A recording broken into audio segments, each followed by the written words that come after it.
Hi there everyone, and welcome to Meet the Scientist with me, Miss Katie. I am a global gardens educator, and fun fact, I love carrots. Stick around and we're going to talk through all sorts of cool people who are doing great things for our planet.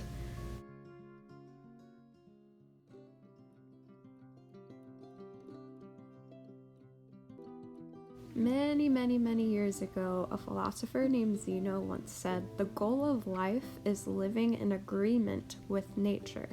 So what did he mean by that? What do you think?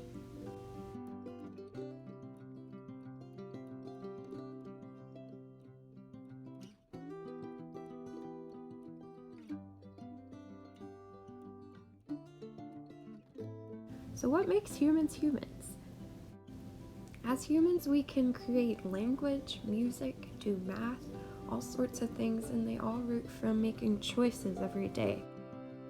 So, how can we work alongside nature to thrive in this world together?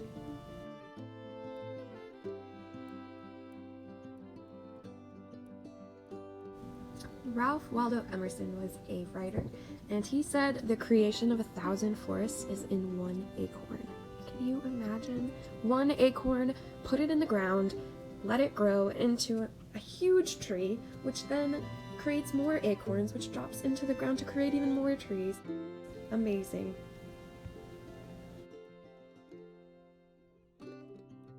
So the first two scientists you met used their brains a lot in their writing and their speaking to be scientists. And so now I want to introduce you to Miss Jane Goodall, and you may know her as the woman who hung out with the monkeys all the time.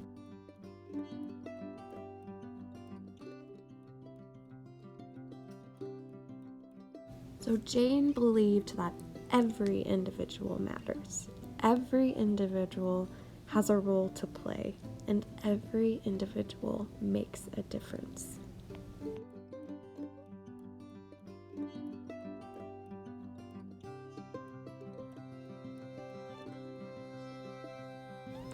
Jane helped us learn that humans are not the only species that can create tools, like using a knife to cut food.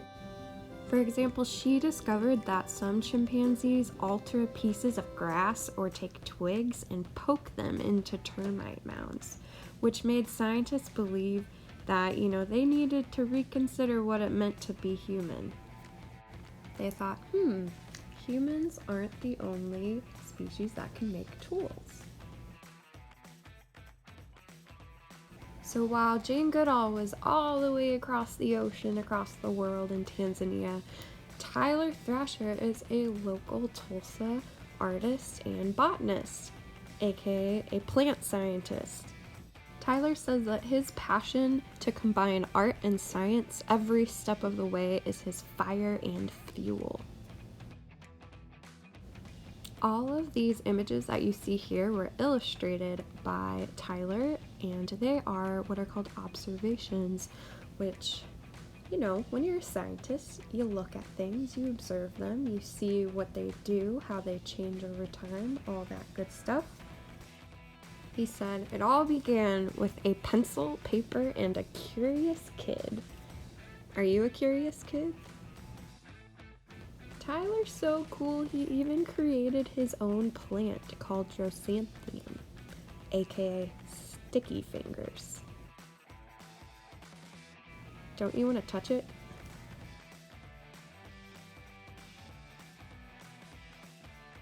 Some other examples of everyday scientists include volunteers like the Wildflower Warriors at the Gathering Place. You may know that park downtown that has all sorts of beautiful flowers and trees and so many great things to take care of. So you can be a scientist by volunteering to help keep the park beautiful.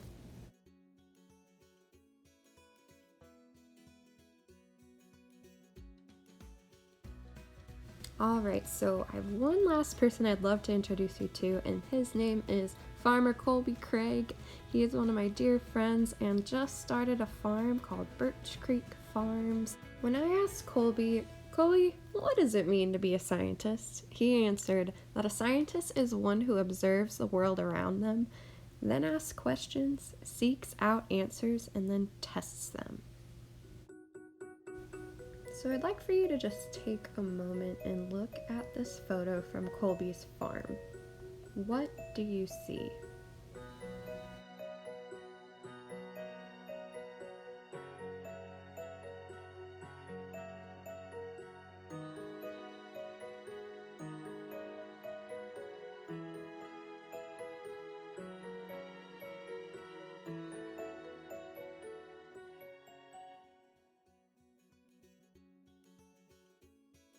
So when I asked Colby to tell me the story about that photo, this is what he said. This image, you see water. Very fertile soil, completely inundated with water. Why? And what should I do? Those are the questions I asked myself when I first saw my garden underwater. First, I needed context, so I went to the source that gave me a soil description, data. This information I found on a website. I also conducted an experiment. I dug a hole in the middle of my garden. I wanted to see how deep my soil went. I wanted to observe its characteristics. I wanted to see where the water was located in the ground. Every time it rains, I go and look at that hole. I watch the water move around in the garden. I make adjustments. I dig trenches. I cover. I think. I read. I plan. Right now, I have about 100 more yards of a small, shallow trench I need to dig in order to carry out an experiment. What my experiment wants to know is, can I move water off my market garden into a storage pond and then reuse it later? I think it's possible. I know how much it will cost to pay someone to do it, but I need to test my theory. This experiment has not concluded. Every day, if I'm able, I go and just dig a little bit more and watch as the water runs downhill. Because we know, as a matter of science, water runs downhill. As long as it has someplace to go, when it has excess water, maybe it'll help solve my problem. And later, I can turn that ditch into a larger ditch that moves water more efficiently, more beautifully. But for now, just digging a very simple trench.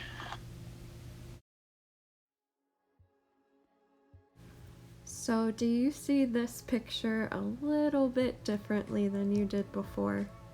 Me too. Oh my gosh, guys, thanks so much for hanging out with me today. I hope you enjoyed learning a bit more about some scientists from across the world, back in time, and even some people right here in Tulsa, Oklahoma. I hope that you have a beautiful rest of your day, and always remember, who else is a scientist? You're a scientist, and you're going to go make observations in the world, test some hypotheses, and make some improvements happen. Goodbye, everybody, and we'll see you next time.